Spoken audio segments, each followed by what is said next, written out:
And then the last thing, set of constituent parts of biomass we wanted to give you some example structures of are those of the extracts. So this is the most varied constituent, because for any biomass there's always going to be some really interesting different extracts that could be taken out of it.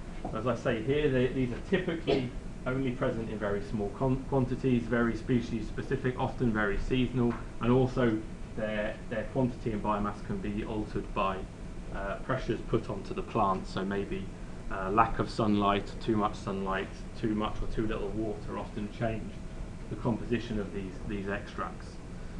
So I mentioned earlier, like the triglyceride route, and probably in terms of platform molecules, the one that's gained greatest interest from this has been the use of glycerol. This is because glycerol is a major waste product from biodiesel production.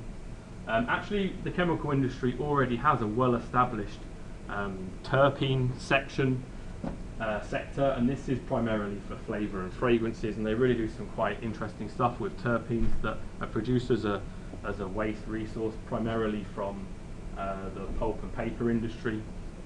And really it's alpha pinene, so the one on the right, that dominates in that. This reduced sugar here, this is mannitol, and this can be found at greater than 10% of dried seaweed samples. So even though this is an extract, this can actually be found in quite high quantities, and that's why I've included this here, just because of how high a percentage it can actually be in some biomass.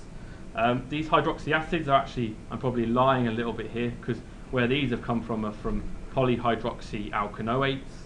So these are where bacteria has grown polymers, and then these are when you've hydrolyzed those PHAs back up. But still, again, these are attracting some recent interest in the literature.